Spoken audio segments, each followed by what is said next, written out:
Hər birinizi bir daha salamlayıram. Mən psixoloq və koç Şəhanə Arif. İllərdir ki, bu sahə üzrə ekspert olaraq çalışıram və bu gün sizinlə görüşə gəlməyimizin səbəbi odur ki, sizlərə stresi, narahatlığın və həyəcanlılığın əsl səbəblərini və əsas həll yollarını izah edəcəyəm. Ona görə də istəyirəm ki, son son dərəcə diqqətli məni dinləyəsiniz. Deməli, bu arada Ayşən xanıma da dəvət üçün təşəkkür edirik. Deməli, biz bu gün danışacağıq stresin əsas səbəblərindən. Mən bütün qeydləri götürmüşəm ki, heç nəyi unutmayım. Mən illərdir bu sahə üzrə çalışıram deyərkən, hansı insanlarla və hansı problemlərlə çalışıram, onları da deyim. Münasibətdə problem yaşayanlar və yaxud da qorxudan əziyyət çəkənlər və yaxud da pul problemləri, pul blokları satış edə bilməyənlər bu mövzuda çətinlik çəkən insanları daha tez həllə çatmaq üçün, yəni həlli daha tez əldə etmək üçün onlara kömək edirəm. Deməli, biz bu gün danışırıq uşaqdan böyüyə, hal-hazırda günümüzün aktual probleminə çevrilən, uşaqdan böyüyə hər kəsin yaşadığı normal həyat şəraitinə mane olan stressdən, narahatlıqdan və həyəcandan. Gəlin baxaq görək birinci stress və narahatlıq əslində nə deməkdir? Biz bir şeyin kök səbəbini bilmədən onu həll edə bilmərik. Birinci növbədə əsas kök səbəbini mən sizlərə izah edəcəyəm. Daha sonra biz bu problemi necə rahat, asan yolla həll edə bilərik, onu danışacağıq. Deməli, stressdir, narahatlıqdır, həyəcandır. Bunların kökü eyni yerdən gəlsə də, müxtəlif zamanlarda özlərini fərqli biruzə verə bilirlər insan bədənində. Məsələn, deyəlim ki, stress bizim təşvişli anımızda ortaya çıxır. Daha çox biz təşviş yaşayanda və yaxud da panikaya düşəndə stress yaşamağa başlayırıq. Narahatlıq isə daim insan gələcək qorxusu yaşayırsa və yaxud da daim durmadan sabahın fikrini eləyirsə, sabah nə olacaq, işimdən çıxa bilərəm, pulsuz qala bilərəm, münasibətdə ayrılıq yaşaya bilərəm və yaxud da nəyisə itirə bilərəm. Bu zaman insan daim narahat bir rejimdə yaşayır və bu günü yaşaya bilmir. Bunun alt səbəblərinin hər birini mən sizə izah edəcəyəm. Daha sonra isə gəlin indi baxaq, həyəcan nədən yaranır insanda? Həyəcan da odur ki, biz əvvəldən bədənimizdə var olan hər hansı bir gərgin hissi bu an, indiki anda kontrol altına almağa çalışırıq, amma onu bacara bilməyəndə həyəcan keçiririk. Və bu da yaradır bizdə həyəcanlılıq. Əslində həyəcan və həyəcanlılıq fərqli şeylərdir. İnsanlar bunu qarışdırırlar. Məsələn, həyəcan odur ki, xoş həyəcan yaşayırıq. Məsələn, mən indi sizlə görüşə gəlmişəm. Təbii ki, burada biraz həyəcanım var, düzdür? Bu başqa bir şeydir. Xoş günlərdə, nə bilim, münasibət yaşayanda, nişanımızda, toyumuzda həyəcan olur. Amma biri var həyəcanlılıq. Artıq bu böyük bir problemdir. Çünki insan həyəcanlı olanda normal məntiq aradan qalxır və normal düşünə bilmir.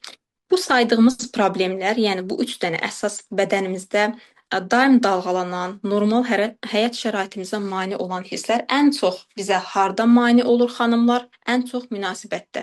Əgər bu hisslər bizim bədənimizdə durmadan dalğalanırsa, münasibətdə sadəcə qarşı tərəfin qaydaları, qarşı tərəfin sərhədləri, dəyərləri bunlar rol oynayır, nəinki bizim istəklərimiz. Çünki biz stres anında normal düşünə bilmirik. Narahat olduqsa gələcək qayğısı ilə bu gün istəmədiyimiz vəziyyətlərə çox vaxt razı oluruq və həyəcan yaşayırıqsa daim istəklərimizi yenə dilə gətirməkdə çətinlik çəkirik. Ona görə də münasibətin içərisində xanımların bir çoxu əziyyət çəkərkən əslində bilmirlər ki, bunun kökündə bədəndə narahatlıq, həyəcan və stres hissinin dalğalanmasıdır. Keçmişdən var olan bədənimizdə həmin hissin, həmin döngünün durmadan fırlanıb durmasıdır. Ona görə də biz münasibətin içərisində bunlar hara təsir edir?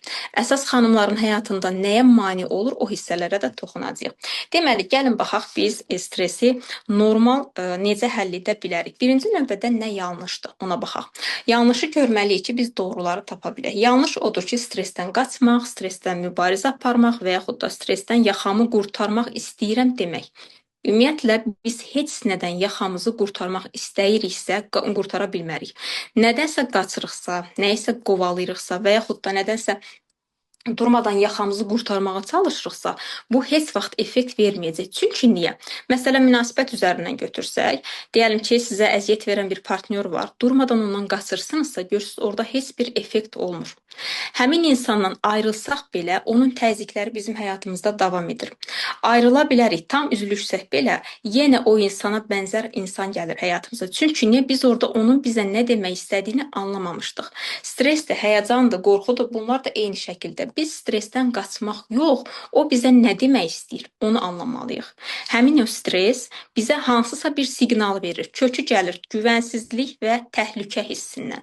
Ona görə də bizdə şuuraltı mexanizm qoruma moduna keçir. Yəni stress bizim şuuraltı qoruma mexanizmimizdir. Biz ondan qaçaraq qurtulmağa çalışırıqsa, daha da ikinci, üçüncü, beşinci stressə özümüzü məruz qoyuruq. Biz onu rahat və sağlam, doğru ardıcıllıqla həll etməliyik. Necə? Birinci növbədə hər zaman istəyirəm ki, bu qızıl qaydanı bir yerə yazasınız. Biz nədənsə əziyyət çəkiriksə, birinci növbədə hər zaman problemi doğru yerdə axtarmaq insanı 5-0 öndə edəcək həyatda. Hər zaman problemi doğru yerdə axtarmaq nədir? Məsələn, deyəlim ki, mən stres yaşayıram və mən stresimin səbəbini doğru yerdə axtarmıram. Mən gedirəm müxtəlif nəfəs hərəkətləri, müxtəlif taktikalar və yaxud da manipulyasiyalar, nə ilənsə stresimi yatışdırmağa çalışıram.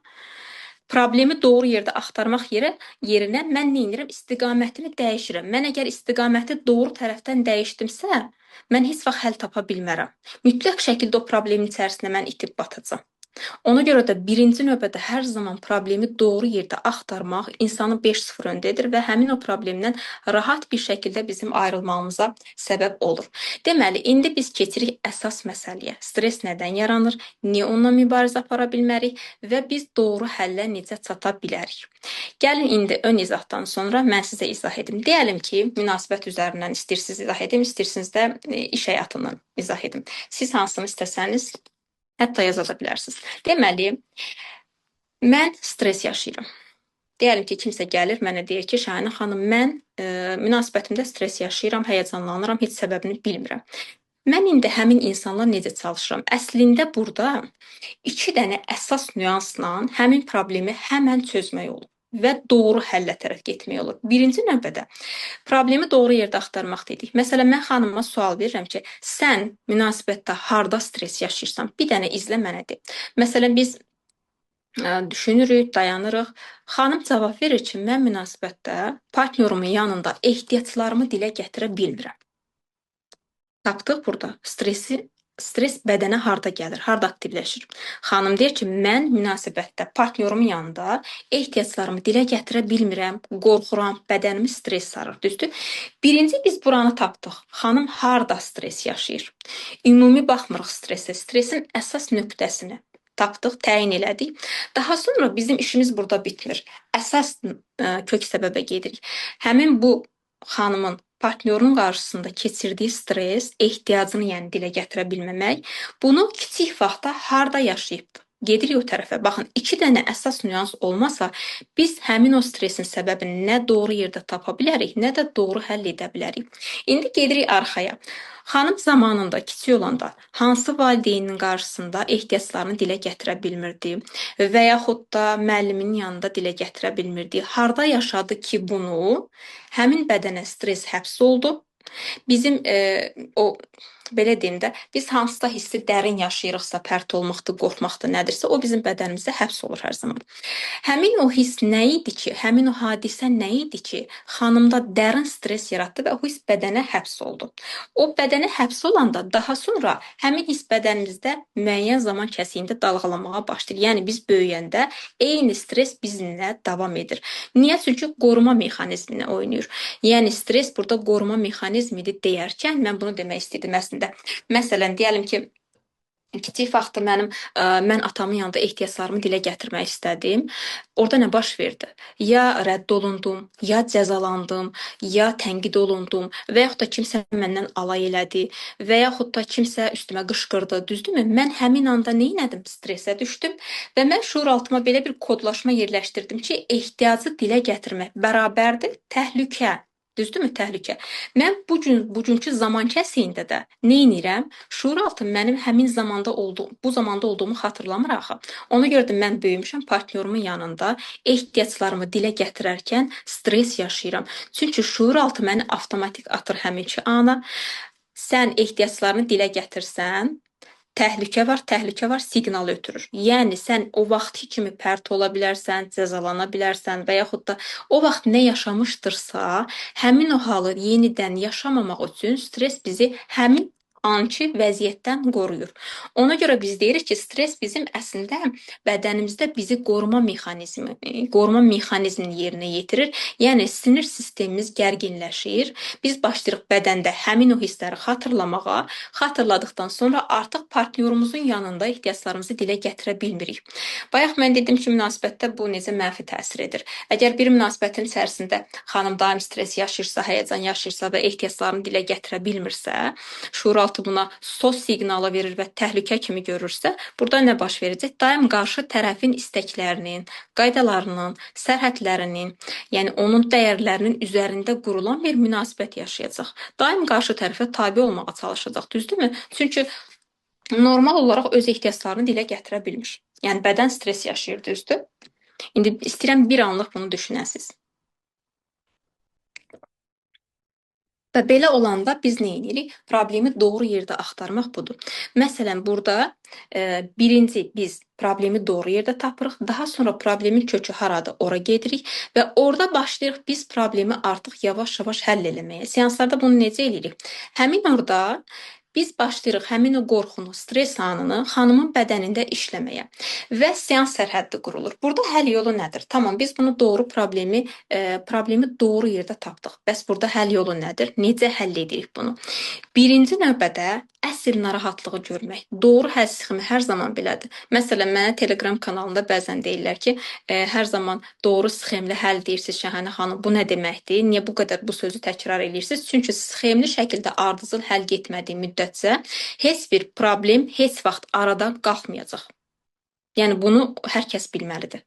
Sxemli şəkildə, ardıcıl şəkildə bir problem doğru yerdə axtarılmırsa, üzdən nəsə manipulyasiya olunursa, taktikalardan istifadə olunursa, doğru sxemlə həll getmirsə, heç bir problem aradan qalxmayacaq. İndi burada həll yolu nədir? Nədir həll yolu? Birinci növbədə biz tapdıq problemi doğru yerdə tapdıq, stresin əsas mənbəyini tapdıq. Daha sonra köşə getdik, harda yaşamışdı bunu. Burada biz nə edirik? Birinci əsl narahatlığa toxunduq, əsl qorxunu tapdıq. İndi biz seans sərhəddi qururuq. Seans sərhəddi nə deməkdir? Bu mənim öz metodumda yaratdığım bir şeydir. Məsələn, biz normal həyatda nə edirik? Sərhəd qoymağa çalışırıq, düzdür? İstəmədiyimiz hadisələr, istəmədiyimiz insanlarla uzaqlaşmağa çalışırıq, məsafə qoymağa çalışırıq. Seans sərhəddi də odur ki, biz keçmiş hisslə, o uşaq vaxtımızdakı yaşadığımız o stresli o bədəndən indiki bədəni bir-birindən ayırırıq, ortaya sərhəd çəkirik. Seans sərhəddi bu deməkdir. Yəni necə? Buradakı bədənə biz o təhlükəsizlik hissini veririk, yəni güvən hissini veririk ki, artıq sən o uşaq deyilsən, artıq sən böyümüsən, sən bugünkü gündəsən, sən özünü qoruya bilərsən, ehtiyaclarını dilə gətirə bilərsən, lazım gələndə ehtiyaclarını özün də ödəyirsən, hal-hazırda çünki sən böyük bir insansan, böyük bədənsən, stres yaşamana ehtiyac yoxdur. Çünki sən o zaman kəsiyində deyil də bu zaman kəsiyindəsən. Bunu yavaş-yavaş işləyərək artıq biz o dövrlə bu dövr arasında seans sərhəddini qururuq. Və bizim o vaxtki həyatımızda, yəni həyatımızda deyərkən uşaq vaxtımızda olan həmin o stres yavaş-yavaş bugünkü bədənimizi buraxmağa başlayır. Çünki niyə? O bizi qoruma funksiyasını yerinə yetirdi, düzdür? İndi əsas maraqlı hissə burada gəlir xanımlar. Diqqətlə dinləyin. O bizi nə edirdi? Qoruyurdu, düzdür? Təhlükə var, təhlükə var. Yenə ehtiyacını deyəcəksən, pərt olacaqsan, cəzalanacaqsan, nə idisə qorxun.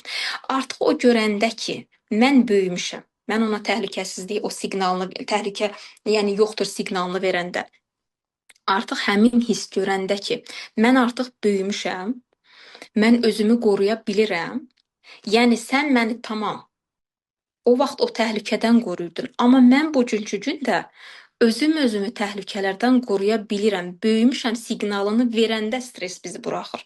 Baxın, stresin bizi buraxma nöqtəsi budur.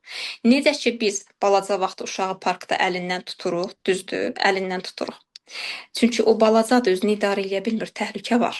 O uşaq böyüyəndə biz nə vaxt ki əmin oluruq ki, o uşaq artıq özünü idarə edə bilir, təhlükə gəlsə özünü qoruya biləcək və yaxud da böyüyübdür, biz onda onun əlini necə buraxırıq? Yəni buraxırıq deyəndə artıq özünü idarə edə bilir də, düzdürmü?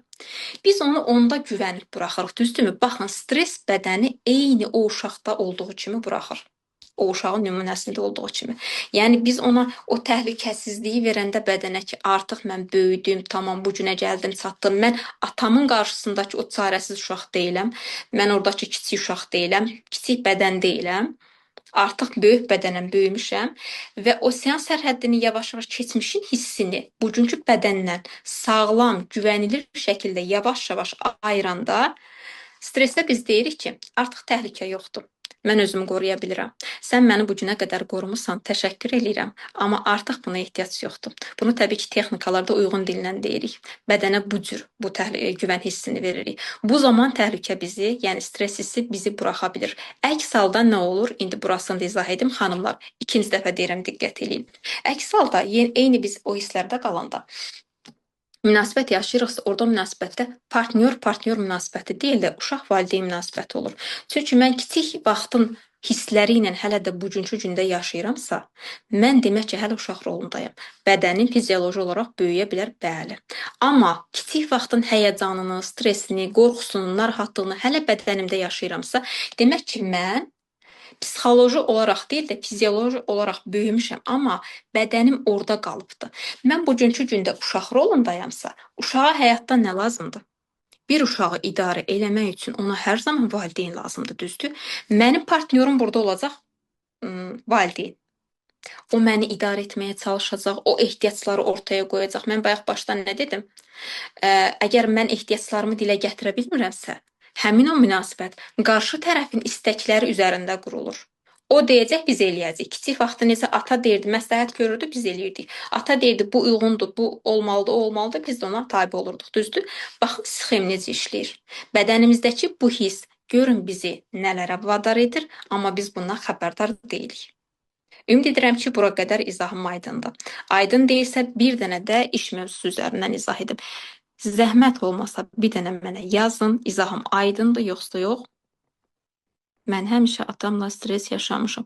Mən axırda hamısına baxacam. Çox sağ olun Ruhiyə xanım. Hər vaxtınız xeyirli. Mən indi sualların hər birinə baxacam. Öncə bu stres tərəfini bir dənə də iş üzərindən. Çox sağ olun, minnətdaram. Bu stres tərəfini bir dənə də iş üzərindən izah edim, keçirik narahatlıq tərəfə. Narahatlıq tərəfdə də çox qəşəng izah edirəm. Deməli, eyni mövzunu, nümunəni götürək. Məsələn, kimsə gəlib mənə deyir ki, mən işdə stres yaşayıram, işdən ayrılmaq istəyirəm. Mən bu gün qrupa atmışdım bu haqda. İşdən ayrılmaq istəyirəm. Biz burada işdən ayrılmaq istəyirəm deyərkən, bu deməkdir ki, mən bir stressdən qaçıb növbəti stresin içərisinə salmaq istəyirəm. İşdən ayrılanda nə olacaq? Mən üzüləcəm, daha sonra maddiyyatım olmayacaq, daha sonra ehtiyaclarımı ödəyə bilməyəcəm. Zəncirvarı özümə növbəti stressləri yaradacam. Necə ki, mən başda nümunə verdim ki, biz partnyordan, bizə əziyyət verən partnyordan qaçırıqsa, biz orada heç vaxt məsələni həll eləmirik. Çünki o hissi anlamırıq. Onun bizə nə demək istədiyini anlamırıq, qaçırıq. Stresdə də eyni şəkildə. Bax, bayaq nə deyirdi stres bizə? Bayaqki izahdan nəyi başa düşdük? Məsələn, sən keçmişdəki o hissdən çıxmalı, uşaq rolundan çıxıb böyüməlisən. İndi partnyorla da eyni məsələdir. Yenə partnyorun qarşısında biz əgər stres yaşayırıqsa, eyni vəziyyətdə qalırıq. İş üzərindən davam edək. Məsələn, xanım gəlib mənə keçən dəfə deyir ki, mən işdə stres yaşayıram. Tamam, indi burada işləmə sxemi, mən özümün ayrıca bir işləmə sxemi var, ardıcıl şəkildə. Məsələn, birinci əsas narahatlığa baxırıq. Problemi doğru yerdə tapmaq üçün. İşdə hansı situasiyalarda sən stres yaşayırsan, bədənin gərginləşir. Müdirin qarşısında özümü ifadə edə bilmirəm. Tamam, birinci hissəni tapdıq. İndi bu hissəni götürüb gedir keçmişə. Harda, nə inirdin, kimin qarşısında özünü ifadə edə bilmirdin və bədənin aşırı qorxurdu, stres yaşayırdı, panikaya düşürdü. Və xanım xatırlayır ki, müəllimin qarşısında mən özümü ifadə edə bilmirdim, daim gərginləşirdim, daim mənə 2 yazırdı və hər zaman məni təhqir eləyirdi lövhənin önündə. Tamam, bu hissəni də tapdıq. İndi biz nə etməliyik? Bayaqki sxem eyni burada da işləyir. Biz orada həmin o stresi yavaş-yavaş həll edərək, o uşağın bədənində onu işləyərək yavaş-yavaş bu günə gətirməliyik ki, seans sərhəddini qurmalıyıq ki, artıq bu gün bədən özünü güvəndə hiss eləsin, anlasın ki, mən artıq o uşaq deyiləm. Mən müdürümün qarşısında böyük bir insanam. Mənim qarşımdakı insan müdürüm deyil, müəllimim deyil, müdürdür. Mən böyüyəm, yeri gələndə haqlarımı tələb edə bilərəm, özümü ifadə edə bilərəm, yeri gələndə yox deyə bilərəm. Baxın, bu özgüvəni bədən qazananda, artıq o güvəni özündə tapanda stress bədəni yavaş-yavaş artıq buraxmağa başlayır. Bu zaman biz haqqımızda tələb edə bilirik. Bu zaman biz yox deməyi də bacarırıq. Bu zaman biz özgüvənimiz də artır. Çünki bizim nədənsə qorxuruqsa bədənimizdə hər hansı hiss buna bizi vadar eləyir. Mənim səhifəmdə bunun danışdıqlarımın hər biri haqqında, yəni hər biri də deyil də müəyyən hissələr haqqında məlumat var, reelslər var. Oradan da baxa bilərsiniz. Yəni baxın, problemi doğru yerdə axtarmaq və onu doğru sxemli şəkildə, ardıcıl şəkildə həll etmək. Bu doğru həldir. Gəlin indi bir də baxaq yanlış həllə. Yanlış həll nədir? Məsələn, deyəlim ki, mən stres yaşayıram. Bəzən olur, abituriyentlərdə bu olur. Bunu o hissədə daha dərin izah edəcəm. Məsələn, deyəlim ki, stresim var. Mən gedirəm kimləsə kömək istəyirəm və yaxud da mütəxəssisə gedirəm, fərqi yoxdur. Mənə deyir ki, get nəfəs hərəkətləri elə, get yaxşı düşün, yaxşı olsun və yaxud da sən get müəyyən manipulyasiyalar elə, motivasiya al hardansa, meditasiya elə, nə bilim, yaxşı düşün, havada gəz. Yəni bunlar sadəcə gülüncdür. Əgər bədənimdə məni narahat edən bayaqki simptomlar varsa, mən indi sizdən soruşuram. Mən necə yaxşı düşünə bilərəm? Bədənim daim altdan o hisslər qaynayırsa, məni narahat edirsə, mən necə yaxşı düşünüb yaxşı şeylər həyatıma çəkə bilərəm? Çəkə bilərəm, bəli, başqa mövzularda, amma stres yenə ordadır. Bunlar yanlış metoddur. Bununla biz həyatımızda nə stresi, nə qorxunu, nə başqa bir şey heç vaxt həll edə bilmərik. Müxtəlif taktikalar, müxtəlif nə bilim nəfəs al ver, nə bilim bunu elə, gecə belə yat, ayran iç, nə bilim. Bunlar heç vaxt stresi kökdən həll eləmir. Həll olunan sxemi mən bayaq sizə aydın bir şəkildə izah elədim. Gəlin indi keçək. Stres hissəsi sizə aydındırsa bir kəlmə mənə yazın. Mən keçim indi narahatlığa. Narahatlıq hissədə də yenə münasibət mövzusuna toxunacağıq. Bir dənə mən baxım. Satış edə bilməyənlər haqqında qorxu gəlibdir. Tamam. Mən axırda suallara baxacağam. İndi biz izahımıza davam edək. Mən elə istəyirəm ki, sizdən sual-cavaba keçim birazdan. Daha doğrusu o hissə üçün tələsirəm. Çünki mən sadəcə danışanda xoşum gəlmir. İstəyirəm ki, kontaktda olum sizlə. Sizi də eşidim. Sizi də tanıyım, görüm nədir sizi yoran, nəsə sizi narahat edən mövzular varsa burada cavablayım. Sizə necə kömək edə bilərik onlara baxım. İndi mən narahatlıq hissəyə keçirəm. Deməli, biz narahat olduğumuz mövzuları birbaşa yadımıza salaq. Görə elə biz harda, nədən narahat oluruq? Narahatlıq odur ki, biz daim gələcəyin qorxusunda yaşayırıq. Yəni biz bu günə nə etsək də fokuslana bilmirik. Narahatlıq odur ki, mən daim gələcəyin qorxusunu yaşayıram. Bu gün sabahı düşünürəm, sabah digər günü düşünürəm, digər gündə o birisi günü düşünürəm. Yəni mən bu günü nə etsəm də yaşaya bilmirəm. Bu nədən irəli gəlir? Mən bayaq başda dedim ki, əslində bu üç problemin kökü də eyni yerdən gəlir, amma müxtəlif zamanlarda özünü göstərir. Narahatlıq nədir? Əslində yenə keçmişə dayanır. Məsələn, bir insan deyirsə mən narahatam, bu yenə güvənsizlikdir, yenə sabaha güvənin olmamasıdır. Bunu mən çox pis bir şəkildə özüm yaşamışam illərlə, indi sizə deyəcəm. Kökü hardan gəlir? Əgər ailədə biz stabil bir həyat sürə bilmiriksə, daim 5 dəqiqədən sonra nə olacaq biz bunu başa düşmürüksə və yaxud da hər dəqiqə nəsə bir kaos yaşanar qorxusu ilə yaşayırıqsa və yaxud da bugün çörəyimiz var, bilmiriksə sabah çörəyimiz olacaq, yoxsa olmayacaq. Sabah mənə atam ayaqqabı alacaq, yoxsa almayacaq. Yəni daim durmadan sabaha güvənsizlik, sabahın bəlirsizliyi və yaxud da 5 dəqiqədən sonra nə olacaq? Atam evə içkili gələcək, atam evə əsəbi gələcək və yaxud da anamdan 5 dəqiqədən sonra bilmirəm ki, nə fasonda dalaşacaq. Yəni bunları biz yaşayanda, kiçik vaxtda stabil olmayan bir ailə şəraitində yaşayanda biz sabaha güvənə bilmirik. Çünki bədən daim təhlükə rejimində yaşayır. 5 dəqiqədən sonra nə olacaq bilinmir. Bu aiddir xanımların, bir çox xanımların evi tez-tez təmizləməsinə. Daim təhlükədə yaşayırlar sanki, evi təmiz saxlayırlar ki, birdən açıq qapıda evə qonaq gəlir. Əslində budur kökündəki.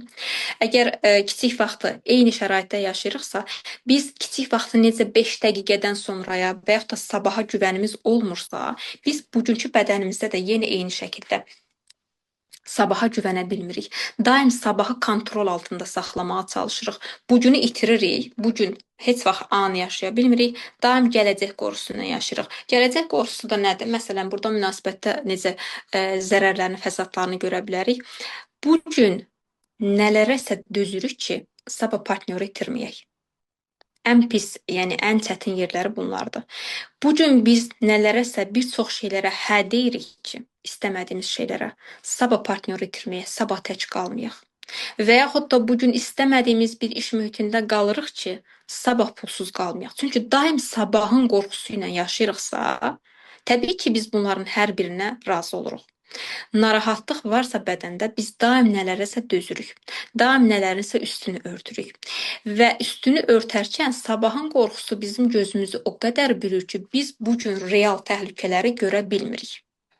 Həqiqətən də bu gün real təhlükələri görə bilmirik. Məsələn, bu gün mənim hal-hazırda hər hansı bir problemim varsa, mən o qədər sabaha fokusduyam ki, mən onu bu gün görə bilmirəm və qarşısında ala bilmirəm. Bu zaman daha da çox stressə düşürəm.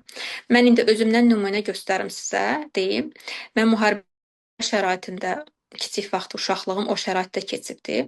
Uzun illər bundan əziyyət çəkmişəm. Niyə? Çünki biz bu gün bir dənə çörək tapırdıq. Gedirdilər insanlar növbəyə dayanırdılar. Bir dənə hər ailəyə bir dənə çörək verə bilirdilər və onu biz yeyirdik, bilmirdik sabah çörək olacaq yoxsa yox. Və biz bu gün evdə oturmuşduq, bilmirdik 5 dəqiqədən sonra biz öləcəyik yoxsa qalacağıq. Çünki hər dəqiqə bir ev partlayırdı, hər dəqiqə bir ailə məhv olurdu. Yəni 5 dəqiqədən sonra biz bilmirdik, mən bu gün burdayam, 5 dəqiqədən sonra podvalda gizlənəsi olacağam ki, nəsə başıma düşməsin. Bax, o gələcək qorxusu, yəni daim 5 dəqiqədən sonra nə olacaq qorxusu mənim bədənimdə o qədər həbs olmuşdu ki, mən uzun illər bundan əziyyət çəkmişəm. Bu zaman sən daim pulu da yığırsan ki, sabah birdən çörək olmaz və yaxud da hər şeyi kontrolda saxlayırsan və hər şeyi kontrolda saxlayırsansa, yanındakı insanları bezdirirsən. Çünki narahat insan ətrafdakı insanları bezdirir.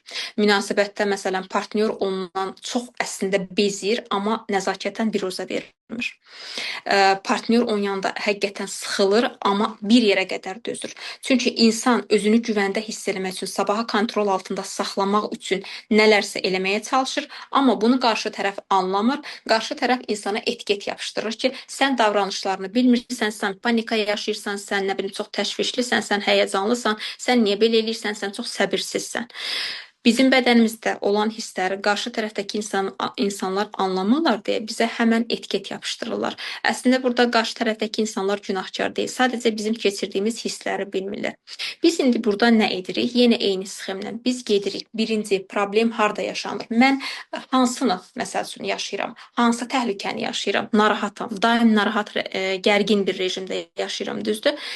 Harda hansı vəziyyət məni qorxudur, narahat saxlayır? Gələcək qayğım, qorxum nədir? Məsələn, birində olur ki, mən pulsuz qalaram. Birində olur ki, sabah çörəyim olmaz. Birində olur ki, partnyoru itirərəm.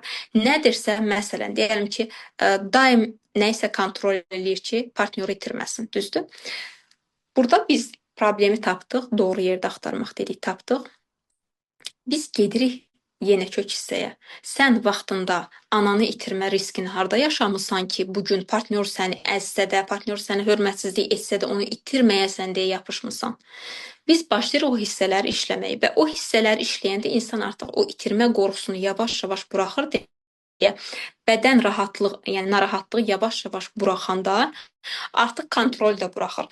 Kontrolü buraxanda biz çox vaxt narahatlığı kontrolü buraxanda biz çox vaxt görürük ki, yanımızdakı insanlar doğru insandır, yoxsa yanlış insandır. Çünki bunu bir çox vaxt ayır edə bilmirik. Yanımızdakı insanlar əslində bir çox vaxt bizə zərər verən, bizi nələrisə məcbur edən, bizi hörmətsiz edən insanlar olur. Sadəcə biz o narahatlıq hissinə görə itirməyim deyə, sabah mən tək qalmayım deyə o insanı buraxa bilmirik, yapışırıq. Amma əslində zərər görürük. İzah edə bilirəmmi? Yəni, narahatlıq hissi bizi daim təhlükə rejimində saxlayır yenə və biz durmadan səhvliklərə düşürük. Bu zamanda Bayaq dediyim kimi, real təhlükələri görə bilmirik və münasibətin içərisində durmadan sabaha kontrol ediriksə, bu gün bir çox şeylərin üstünü örtmüş oluruq, yəni görə bilmirik. Bu hissə sizə aydındırsa mənə deyin. Bir də mən başda xatırlatmağı unutdum. Bizim axırda texnikamız olacaq. Kim hansı mövzuda əziyyət çəkirsə, narahatlıqdır, stressdir, həyəcandır. Aktual stressdən əziyyət çəkirsiniz hal-hazırda və yaxud da narahatlıq fərqi yoxdur. Həmin hissi götürəcəksiniz. Biz burada texnika ilə onu işləyəcəyik. Sual-cavabımız olacaq və daha sonra mən sizə kanalımıza PDF hazırlamışam, onu göndərəcəm, sizlərə hədiyyəm olacaq və o PDF sizin əlinizin altında olacaq. Hər zaman stres, narahatlıq və yaxud da həyəcan yaşadığınız anda niyə bunu yaşayıram və necə həll edə bilərəm? Həmən oradan baxıb bilə biləcəksiniz. İndi mənə yazın, həyəcan, narahatlıq haqqında izah sizə aydındırmı?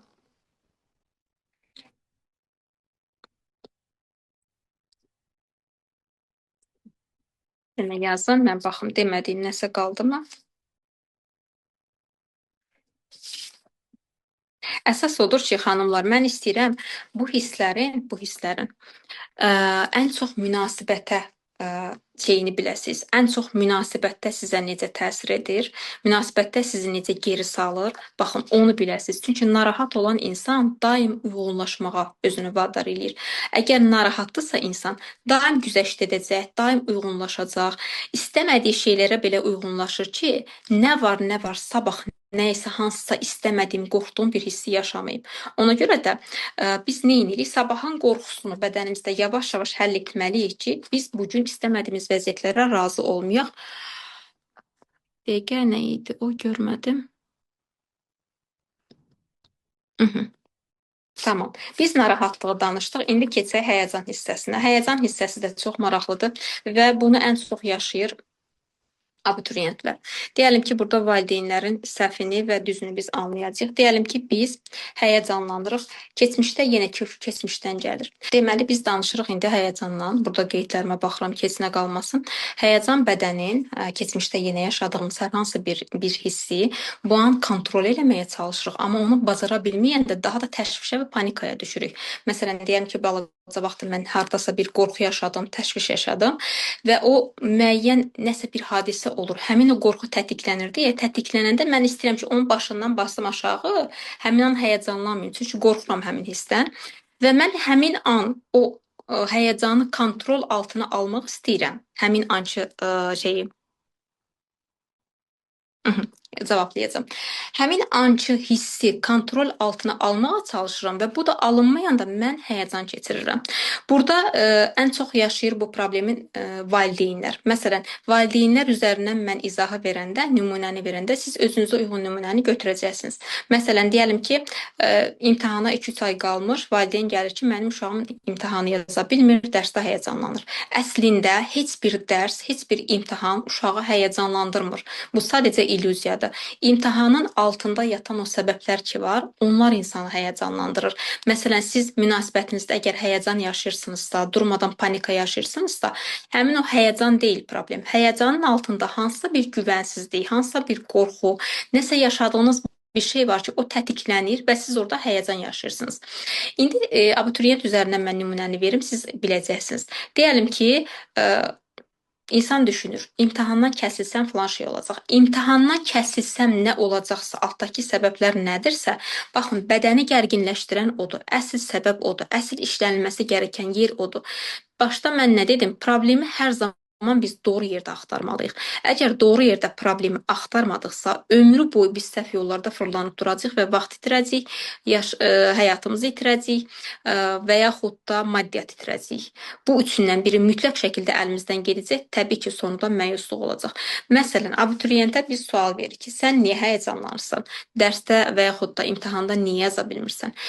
Əslində onu həyəcanlandıran bayaq dediyim kimi heç vaxt dərs deyil. Heç bir dərs, imtahan və yaxud da başqa bir vəsaitlər uşağı həyəcanlandırmır. O həmin o imtahanı yazarkən bədənində nə aktivləşirsə, insanı gərginləşdirən odur. Məsələn, bunlardan nə ola bilər? İmtahandan kəsilsəm, atam mənə hirslənəcək, anamın əziyyəti hədər olacaq, məni cəzalandıracaqlar, biabır olacam, daha sonra nə deyə bilərik? məhdud qalacam. Mən istədiyim peşədən məhrum olacam və yaxud da nə bilim yaşıdlarımdan seçiləcəm. Nədirsə oradakı qorxu, baxın, orada ailənin baskısı varsa, nə varsa, nə bilim atamın çəkdiyi xərclər hədər gedəcək. Orada altda səbəb nədirsə, baxın, insanı gərginləşdirən həmin anda odur.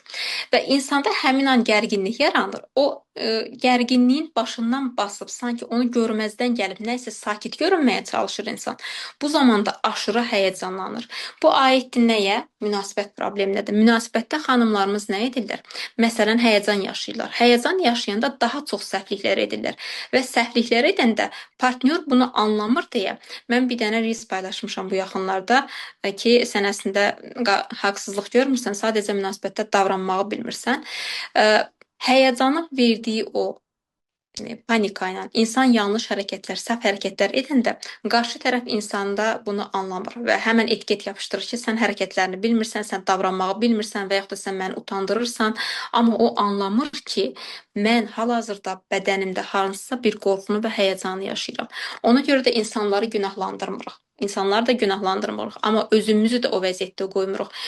Biz həmin o həyəcanı yaşayırıqsa, altdakı bizi gərginləşdirən səbəb nədirsə, kiçik vaxtda mən onu harda yaşadım, problemi harda doğru tapa bilərəm, onu tapırıq.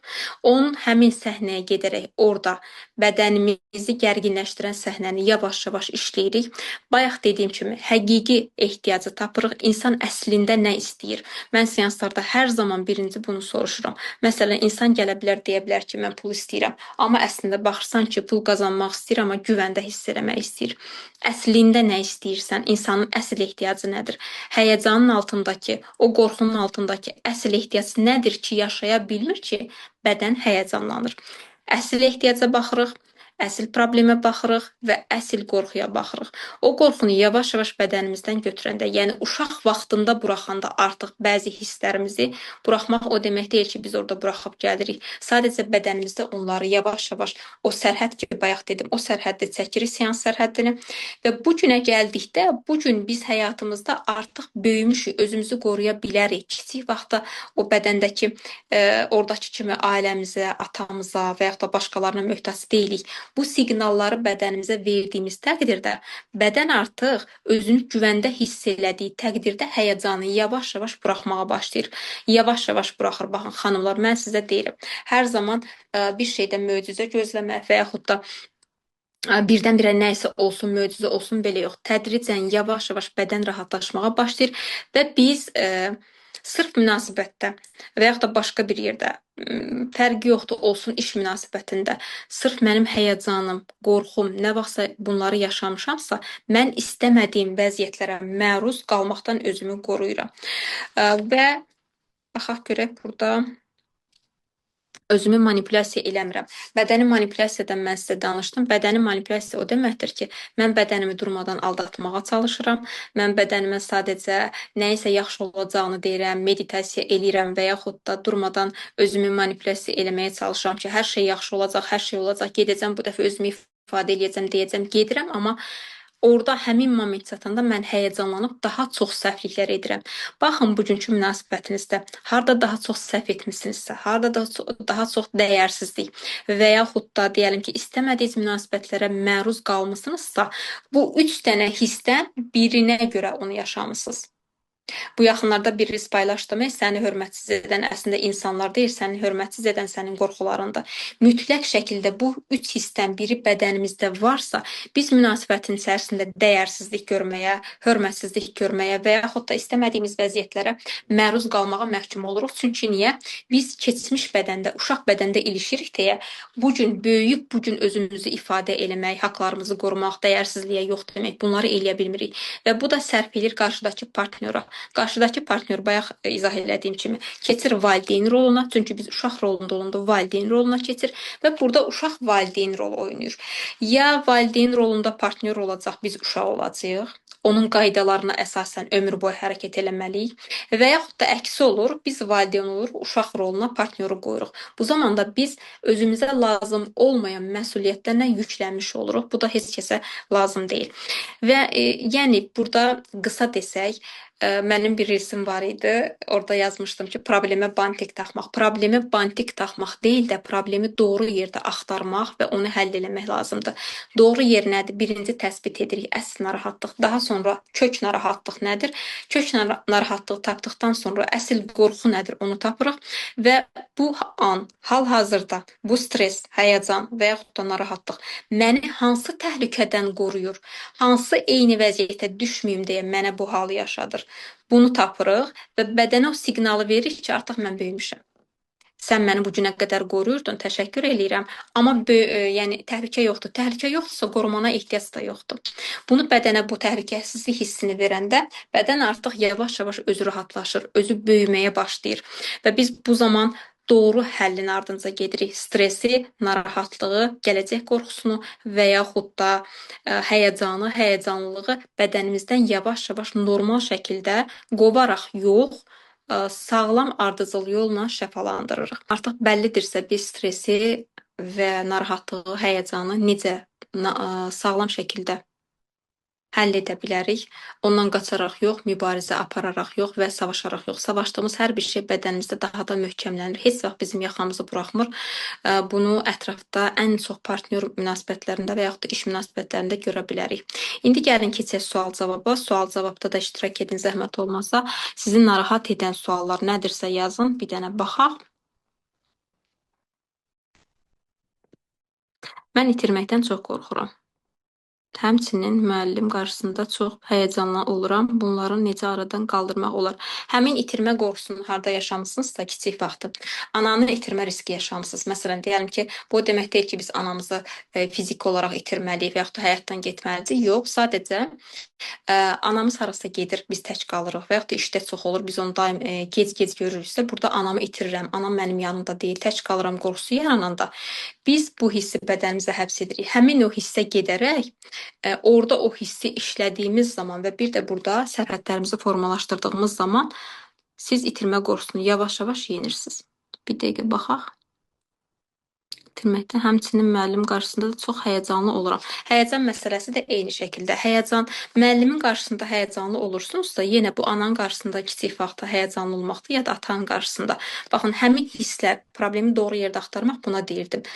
Müəllimin qarşısında həyəcanlanmaq deyilən bir şey yoxdur. O kökü keçmişdən gəlir. Hansı valideyninsə qarşısında biz həyəcanlı hiss eləmişik, bədənə həbs olunubdur, qorxuruq. Həmin o qorxu bu gün müəllimin qarşısında bizi özümüzü ifadə eləməkdən geri atır ki, yəni təhlükə var. Eyni vəziyyətə düşəcəksən. Valideyn əgər pərt eləmişdirsə, bədən bizi saxlayır. Təhlükə var, dayan, özünü ifadə eləmə, çünki yenidən pərt ola bilərsən.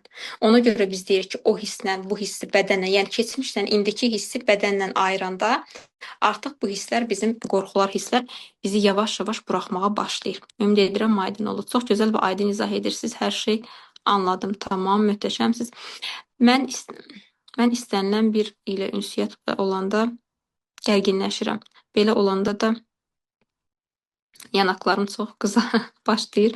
Onun qarşısında almaq üçün fikrimi dağıtmağa çalışıram, bacarmıram və daha da artır, qızarır, necə həll edə bilərəm. Burada siz ünsiyyətdə olanda, burada siz insanlarla ünsiyyət bərabərdir, təhlükə kodu var sizdə. Məsələn, insanlarla yaxın olmaq sizin üçün niyə təhlükəlidir? Bir dənə nümunə verim, biləcəksiniz bəlkə də. Məsələn, mənim bir müştərim var, o heç vaxt insanlara yaxın durmur. İnsanlara yaxın durmur deyəndə belə bilirsiniz, çox əslində mehriban insandır, çox sərt üzünü insanlara göstərir. Niyə? Çünki kiçik vaxtda anası o qədər mehriban olub, ailədə o qədər əzilib, o qədər hər kəsin yükünü çəkib ki, və kiçik vaxtda belə bir qərar verib ki, mehriban olmaq, insanlarla yaxın olmaq bərabərdir təhlükə. Ona görə mən belə sərt sifətdə olacam ki, mən anam kimi əzilməyim. İndi burada sizdə insanlarla yaxın ünsiyyət qurmaq bərabərdir təhlükə kodu var. Amma nəyə görə? İndi onu siz bilirsiniz.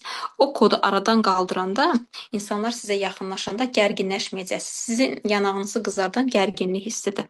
Bir var utanc qızardır yanağını insanın, bir var gərginlik stres, sizdə gərginlik yanağınızı qızardır.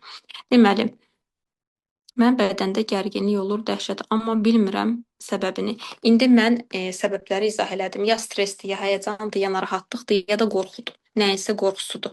İndi ona baxmaq lazımdır. Mən niyə orada izah elədim ki, problemi doğru yerdə axtarmaq. İndi bilmək lazımdır ki, o gərginlik harda olur, dəhşət olur özdə deyirsiniz. Mütləq ki, bu sizin həyatınızın hər sahəsinə təsir edir. İş həyatına, evdə, sosial həyatda, münasibətdə və edəcək də, mütləq edəcək də, yəni həmişə edəcək. Ona görə problemi doğru yerdə axtarmaq, yəni bilmək lazımdır ki, harda olur və niyə olur. Onun nədənini tapandan sonra onu həll etmək asandır. Sevgi axtaran və boşluqdan hiss edən insan nə etməlidir? Sevgi axtaran və bu valideyn asılılığıdır. Bu zaman biz nə edirik? Sevgi axtarırıqsa əgər ə, münasibəti sevgi üzərindən qurmuruq, ehtiyac üzərindən qururuq. Çünki bizim orada qarşıdan alacağımız bir şey var. Bu kimi münasibət qururuq və heç vaxt o sevgini ala bilmirik. Çünki niyə? Aşırı sevgi veririk ki, çoxlu veririk ki, heç olmasa bir damcı o mənə qaytarsın. Veririk amma ala bilmirik. Çünki orada balansı pozuruq. Çünki münasibət verdiyimiz əsl sevgi deyil. Qarşılıq istəyirik də. Veririk ki, altda çıxar var. Biz də ondan alaq və altdakı çıxar enerjisel olaraq hiss olunur deyə qarşı tərəf bizə onu heç vaxt qaytarmır. Normal olaraq bu münasibətdə də yenə biz istədiyimiz o sevgini ala bilmirik deyə yenə boşluq yaşayırıq. Burada valideynlə asılılığı işləmək lazımdır ki, o boşluq sizdə özü psixoloji olaraq dolsun, daha sonra yəni psixoloji olaraq asıllığınızı bitirib münasibətə daxil olasınız. Yoxsa ehtiyac üzərindən daxil olduğunuz münasibətdə hər zaman insan incinir.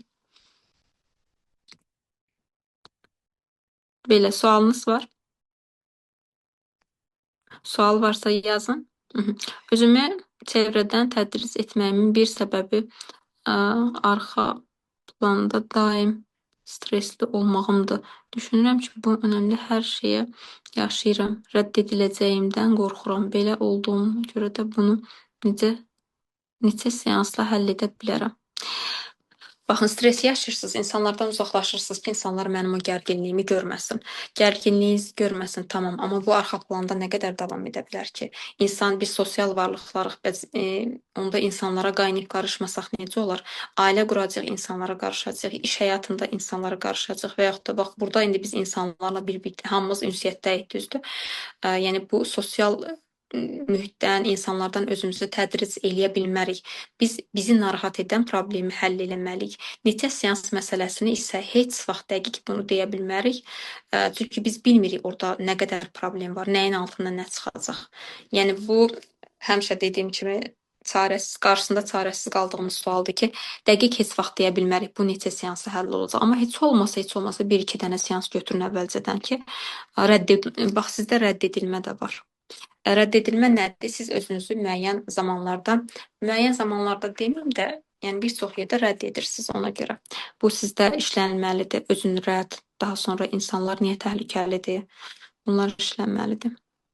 Salam, axşamınız xeyir. Mən içimdə rahat danışıram, amma kimləsə danışa bilmirəm.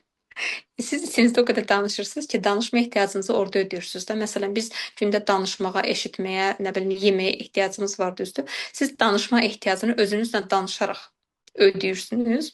Ona görə də insanlarla danışmaq istəmirsiniz və insanlardan zərbə gözləyirsiniz. Ya zərbə gözləyirsiniz, ya da deyirsiniz ki, insanlarla danışmasam başım daha rahatdır. Belə olanda biz insanlardan tədris edirik özümüzü. İndi baxın görün, insanlarla söhbət eləmək, ünsiyyətli olmaq sizin üçün niyə təhlükəlidir ki, siz çəkilib özünüzlə danışırsınız. Və bunu artırmaq lazım deyil, bunu biraz azaltmaq lazımdır ki, sonra problem olmasın. Davamlı qəzəbli insanın qəzəbi nədəndir? Sevgisizlikdəndir. Davamlı qəzəbli insanın sevgi ehtiyacı ödənməyibsə, ümumiyyətlə qəzəbli insanın qəzəbin ardında çox dərin sevgisizlik var və o insanlar hər zaman o qışqıranda, aqressiya göstərəndə əslində onlar nələrsə istəyirlər, amma onu aqressiyana göstərirlər. İzah edə bilirəmmi?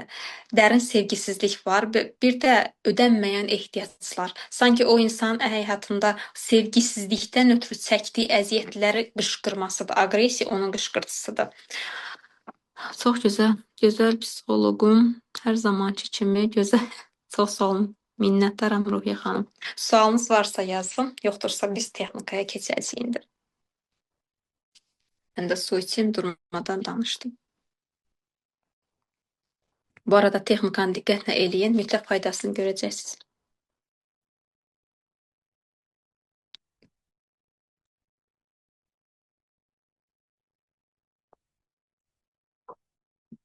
Yoxdur sualınız, yoxdursa biz yavaş-yavaş texnikaya keçək. Texnikanı edərkən mən görüntümü bağlayacağam. Sadəcə səsim açıq olacaq. İnsanlar, ona görə də insanlar sizi yanlış anlamağa, yanlış anlayaraq şuuraltı müqavimətinizi sizə əks elətdirir. Əslində insanlar sizi yanlış anlamır. Sadəcə siz insanlarla ünsiyyətə açıq deyilsiniz. Yəni bu o demək deyil, siz günahkarsız, səbəbkar sizsiniz. Sadəcə siz özünüz şuuraltı olaraq insanlarla münasibətdə biraz çərçivəlisiniz. Ona görə də xarici müqavimət olaraq insanlarla yanlış anlaşılma çıxır ortaya. Dilim dolaşdı. Şəhanə xanım, bir dəqiqə. Kişi durmadan anasını danlayırsa, burada itirmə qorxusu var. İtirmə qorxusu yox, daha çox anaya acığı var, qisası var. Sevgi istəyindən ötürü sevgi ala bilməyib deyə durmadan onun canını acıtmaq var. O sevgini insan öz-özünə verməlidir. Öz-özünə də verməlidir. Bir də texnika ilə də bunu işləməlidir. Texnika ilə işlənməli və daha sonra öz-özündə bərpa eləməli. Yoxsa artıq biz böyümüşük, valideynlərdən gedib. Valideynlərin nəyə gücü çatıbsa bizə onu veriblər. Təşvişin səbəbi həm də ailəmizdən birini kopyalamağımız da ola bilər. Məsələn, anam daim təşvişli olub, anama aid olduğumu şuursuz da hiss etmə cəhdim ola bilər. Onun kimi hiss etməyə çalışıram. Bəli, onun kimi hiss etmək deyil də təhlükəsizlik hiss etmək. Çünki anamda bu varsa, məndə də bu var. Bu məni təhlükəsiz saxlayır. Çünki orada qəbilə dövründən gələn bir şey var. Axı sürüdən ayrılmaq təhlükə idi. Yəni anama aidəm mən də, onun yanındayam. O zaman sinir sistemi sakitləşir. Anada olan, atada olan şeyləri biz götürəndə deyəndə özümüz o təhlükəsizliyi hiss eləmək üçün götürürük. Götürürəm ki, yəni mən həmin o sürüyə tabeyəm, lora dildə desək, təhlükə yoxdur. Mən tək qalmayacağam. Onlara tabeyəm, onların hər şeyini götürmüşəm, hətta stresini də götürmüşəm, hətta saçı sarıdısa onu da götürmüşəm və yaxud da üzündə xal varsa onu da götürmüşəm. Bu sinir sistemini sakitləşdirir. Yəni ki, sən ailəndə, nə bilim, nəslində olan hər şey, onlarda olan hər şey səndə də var. Narahat olma, sən ayrı düşməmisən. Bu deməkdir. Amma bu yenə stres məsələsində mən nə izah elədim? Bədən gərginləşir, təhlükə hiss eləyir. Amma biz o təhlükəni bədəndən ayıranda ki, mən qəbilə dövründə deyiləm. Sərhədlər kanalımda bunu çox dərin izah eləmişəm, çox geniş izah eləmişəm ki, bədənə təhlükəsizliyi verir ki, o qəbilə dövründən ayrılanda. Orada o texnikanı və psixoloji izah işləmişik.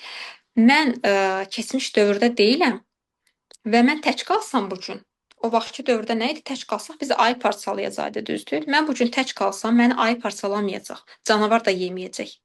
Bunu yavaş-yavaş bədənə, sinir sisteminə yeridəndə sinir sistemi sakitləşir və bu cür şeyləri biz götürmürük. Məsələn, bəzən deyirlər ki, atamda təzyiq var, məndə də var. İrsi xəstəlik. İrsi xəstəlik deyilən bir şey yoxdur. Sadəcə qəbilə dövründən ötürü valideynlərimizə, nəslimizdə olan şeyləri təhlükəsizlik üçün özümüzə götürməyimiz var. Möhtəşəm izahlar verirsiniz. Çox sağ olun. Mən qarşı cinslə münasibəti yarış kimi görürəm. Qalib gəlim istəyirəm. Mən anama qalib gəlmək istəyirəm. Niyə ananıza qalib gəlmək istəyirsiniz? Mamanıza nəyi sübut eləmək istəyirsiniz? Sənin kimi olmayacağam. Bax, sən atama belə eləyə bilmirdin, mən eləyəcəm. Və yaxud da mən uğur qazanacağam. Sən evdar xanım idin, mən işləyəcəm, mən güclü olacağam. Nədir bu yarış? Ana ilə də yarış əslində, amma bu mən sizə deyim pis çıxmasın. Ana ilə yarış varsa, burada hər zaman məğlubiyyət var, bunu biləsiniz. Anladım. İzah üçün sağ olun. Siz də sağ olun. Varsa sual verin, gəlsin. Bu arada çox maraqlı suallar verirsiniz, xanımlar. Təbrik edirəm sizi. Yəni, elə belə suallar deyildi.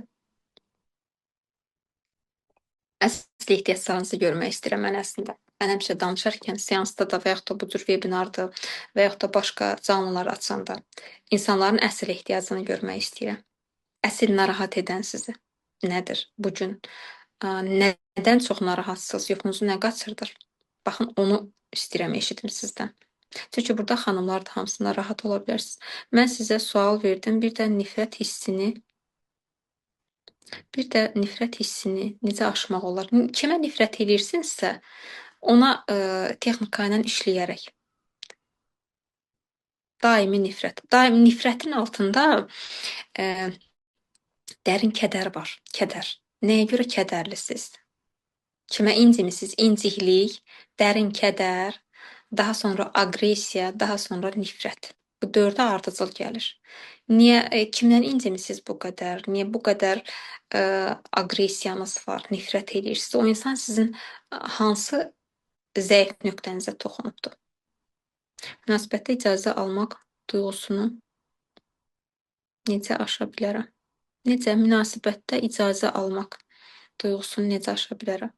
Bunu başa düşmədim. Zəhmət olmasa bir də yazın, düzəldin, cavab verin.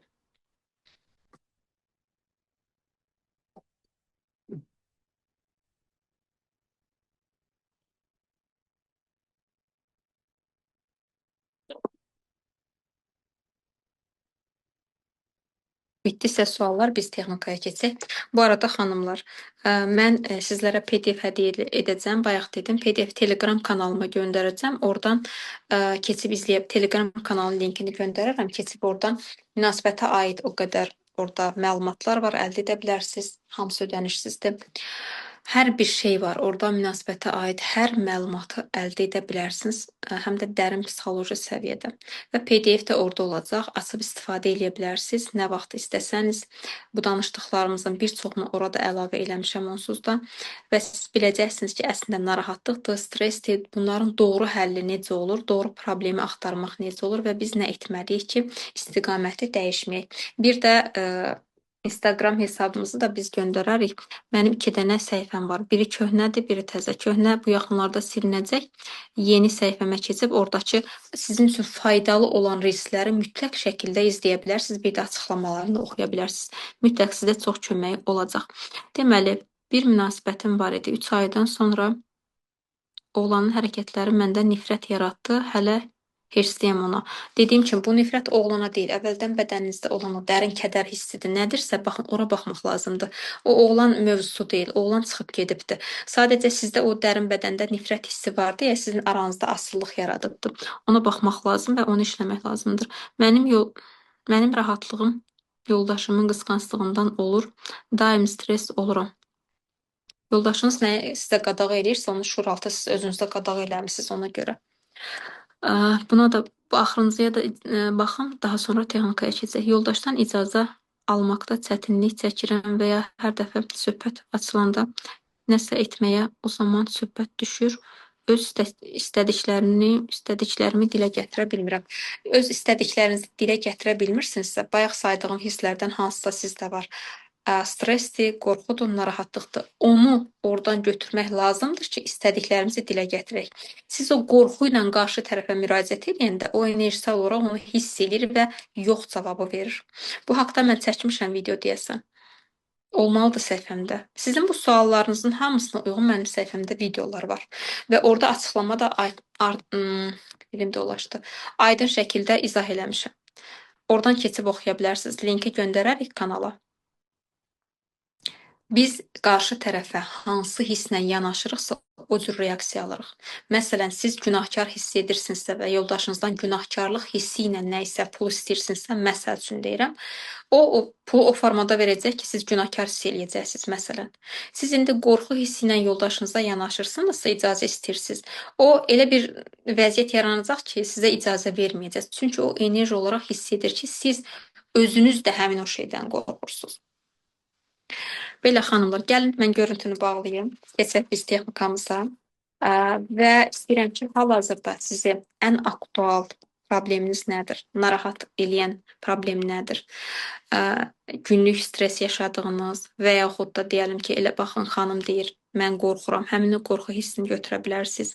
Və yaxud da narahatlıq yaşadığınız nə varsa, hər kəs özünə uyğun həmin aktual problemini götürsün. Biz başlayırıq texnikaya. Hazırsınızsa mən görüntünü bağlayım, başlayaq.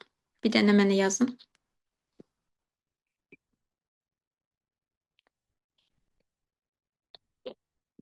Tamam. Mən görüntünü bağlayıram. Keçirik texnikaya. Əsas səsim yaxşı gəlirsə, əla. Çox diqqətli şəkildə edin texnikanı. Mütləq faydasını görəcəksiniz. Deməli, rahat oturun.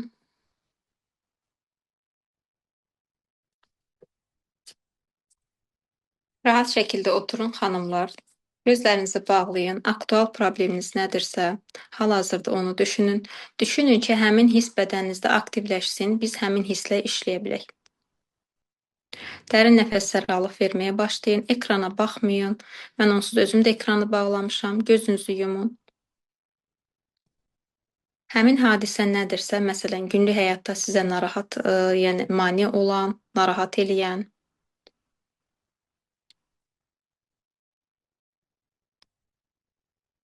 o hansı hissdir ki, sizdə aşırı təşviş yaradır? Onu xatırlayaq. Xatırlayaq ki, həmin hiss bədənimizdə aktivləşsin, çünki həmin hiss bizə hal-hazırda lazımdır. İndi biz onu xatırladıqsa, o hiss bədənimizin harasındadır? Bir dənə bütün diqqəti ora verin. Ayaqda, qolda, mədədə və yaxud da barmaq uclarında, kimdə hardadırsa bütün diqqəti fokusu ora verin. Və yavaşca əlinizi həmin o hissəyə qoyun. Buraxın əlinizin altında o hiss yavaş-yavaş, yəni yumşalsın orada, heç nə eləməyin. Biz burada heç nəyi dəyişmirik, heç nəyi hansısa hissi qovmağa çalışmırıq. Sadəcə həmin hissi gətiririk, əlimizi yavaşca üstünə qoyuruq və onu hiss edirik. O hissi qovmaq, ondan qurtulmaq niyyətimiz bu deyil.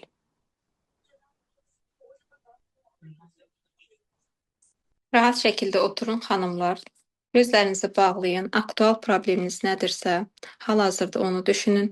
Düşünün ki, həmin hiss bədəninizdə aktivləşsin, biz həmin hisslə işləyə bilək. Dərin nəfəslər alıb verməyə başlayın. Ekrana baxmayın. Mən onsuz da özüm də ekranı bağlamışam. Gözünüzü yumun. Həmin hadisə nədirsə, məsələn, günlük həyatda sizə narahat, yəni mane olan, narahat eləyən,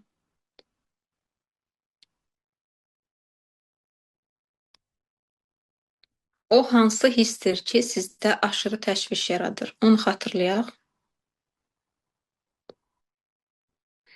Xatırlayaq ki, həmin hiss bədənimizdə aktivləşsin, çünki həmin hiss bizə hal-hazırda lazımdır. İndi biz onu xatırladıqsa, o hiss bədənimizin harasındadır?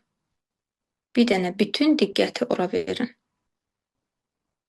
Ayaqda, qolda, mədədə və yaxud da barmaq uclarında, kimdə hardadırsa bütün diqqəti fokusu ora verin. Və yavaşca əlinizi həmin o hissəyə qoyun.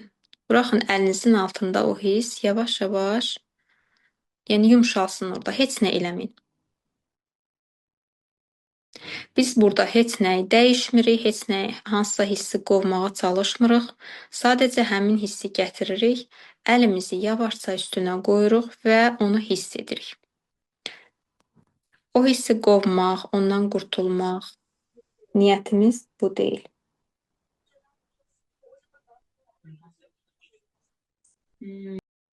Hiss edin ki, əlinizin altındadır o hiss. O hiss bizə düşmən deyil. İlk öncə bunu bilmək lazımdır. Hal-hazırda əlimizin altındakı hiss bizim düşmənimiz deyil, bizim bədənimizdə bizə gələn siqnaldır. Bizi nədənsə qorumaq istəyib illərdir, qoruyubdur.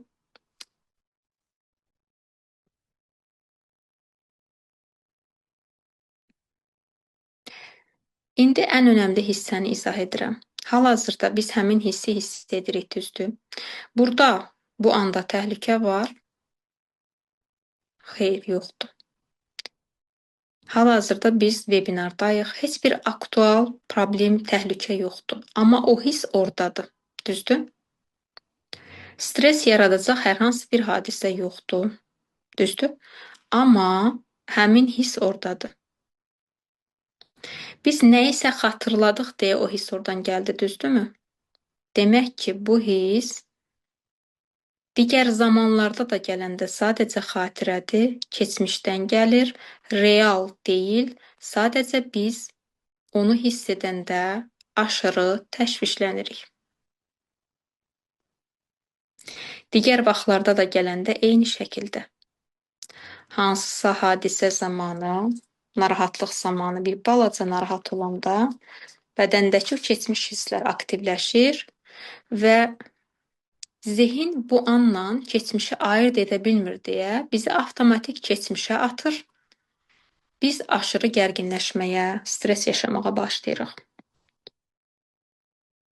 Ancaq əsas səbəb, yəni kök səbəb hər zaman keçmişdən gəlir. Nəsə tətiklənir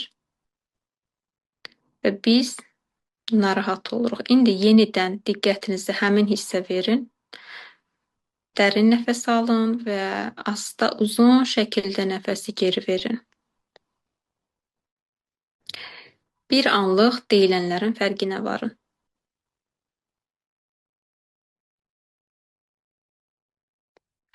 İndi mən bayaq izah elədim, texnika sərhəddi ki var idi, indi biz onu edirik. Seans sərhəddi və texnika sərhəddi. Yəni biz keçmişlə bu günü indi ayıracağıq. Keçmişin bu günümüzə həmin hisslərlə mane olmasına sərhəd qoyacağıq.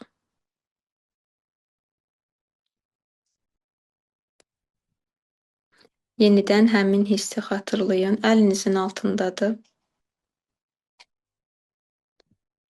İndi bir an düşünün, həmin hiss nə vaxtdan gəlir, hansı hadisədən gəlir? Nə olmuşdu ki, keçmişdə siz həmin o hissi, narahatlığı yaşadınız və həmin hiss bədənə həbs oldu?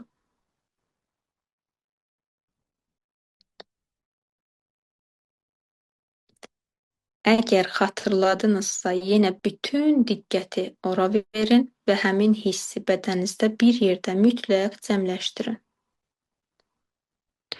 Əlinizin altında hiss edin. Nəfəs alın, verin dərindən.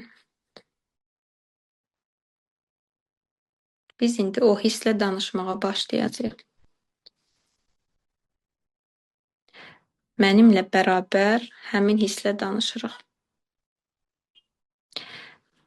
Mən bilirəm ki, sən keçmişdən gəlmirsən. Mən hal-hazırda səni bədənimdə hiss edirəm, izləyə bilirəm. Amma səni qovmuram. Səninlə savaşmıram. Çünki sən düşmən deyilsən. İllərlə məni qorumusan. Mən indi anlayıram ki, sən xatirəsən. Nəfəs alın, verin dərindən.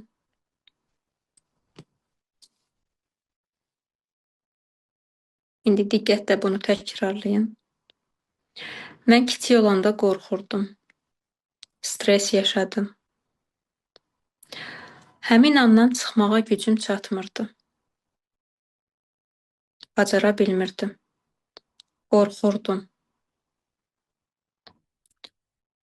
O an sən bədənimə həbs oldun. Məni qorudun. Ancaq indi mən böyümüşəm. Özümü qoruya bilirəm. Mən indi o balaca bədən deyiləm. Böyümüşəm. Bu günə qədər gəlib çatmışam. Hal-hazırda heç bir təhlükə yoxdur.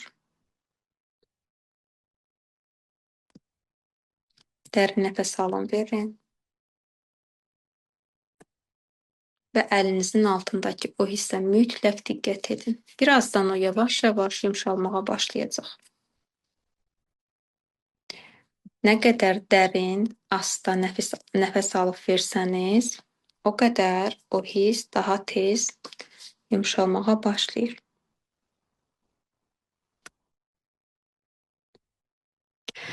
Yenidən təkrarlayın o hissə diqqəti verərək.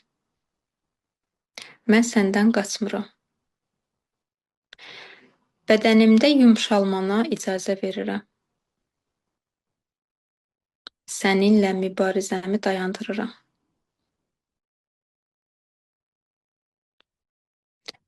Sadəcə kiçik olanda sən məni qorumusan.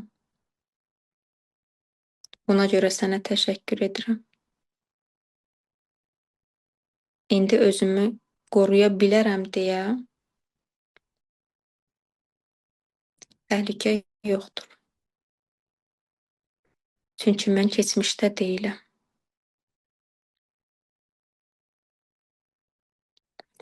Rahatlıq artıq mənim üçün təhlükə deyil. Özümü ifadə eləmək, ehtiyaclarımı dilə gətirmək, bədənimdə rahatlığı hiss etmək təhlükə deyil. Mən güvəndəyəm.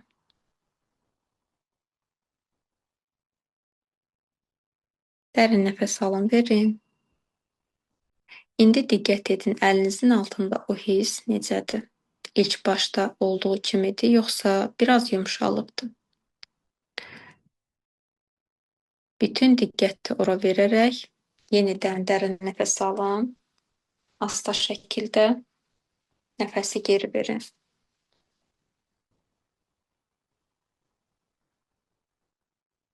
Ən əsas odur ki, bu eşitdiklərinizin səbəbini, nəticəsini biləsiniz ki, biz hər hansı bir hissi yaşayarkən əslində o hiss bizi qorumaq üçün bədənimizdə var olur, dalğalanır, özünü xatırladır, amma biz həmin hissin keçmişdən gəldiyini bilirik və daha sonra anlayırıq ki, hiss keçmişdən gələ bilər, amma mən bu gündəyəm. Keçmiş hisslə bədənimi yavaş-yavaş ayırmağı bacarmalıyam. Bunun üçün də bədənimə mən güvəni verməliyəm. Dərin nəfəs alın, verin. Yenidən əlinizin altındakı o hissə diqqətinizi çox dəqiq şəkildə verərək bir neçə dəfə də təkrarlayın. Bu an, bu dəqiqə təhlükə yoxdur.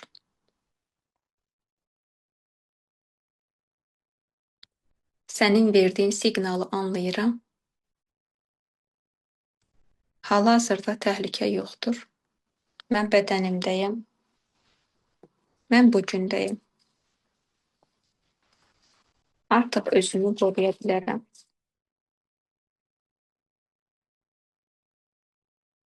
Bir neçə dəfə bunu təkrarlayın, təhlükə yoxdur. Hal-hazırda mən bu gündəyəm. Keçmişdə yox, bu gündəyəm.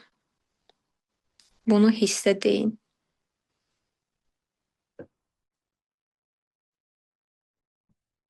Və dərin nəfəs alın, verin.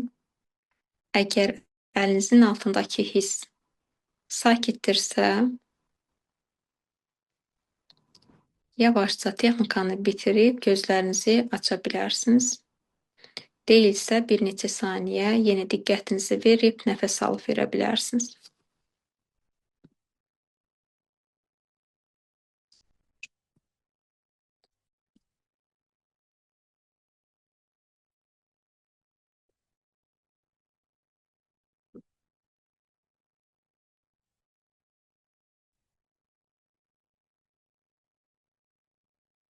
Bitirdinizsə mənə çatda yazın. Kim elədi, kim necə hiss elədi.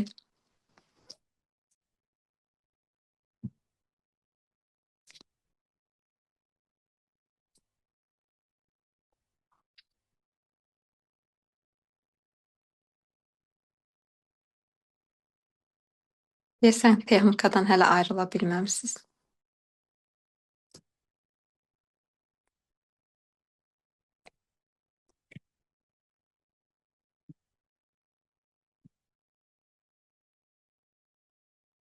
Bəli, normal.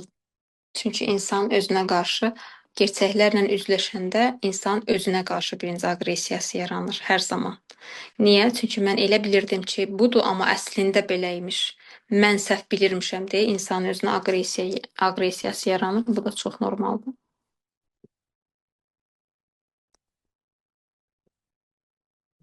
Digər xanımlar da yazın istəsəniz necə oldu?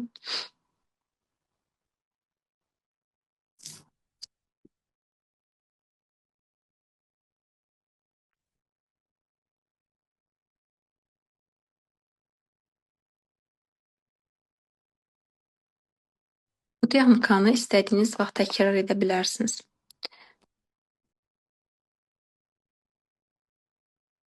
Mən hansı dəmdə hiss etdim? Mədəmdə bu ən çox mamanıza qarşıdır böyük ehtimal sizdə.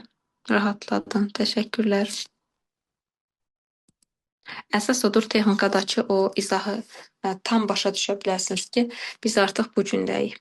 Biz artıq keçmişdə deyilik. Bədənlə, yəni həmin hisslərlə bugünkü bədənimiz arasına məsafəni sağlam şəkildə dalaşaraq yox qoyanda biz keçmişdən gələn hissləri o zaman bədənimizdə rahat bir şəkildə həll edə bilərik. Həll eləmək necədir? Bədənə güvənə veririk ki, mən artıq bugünkü gündə özümü qoruya bilirəm.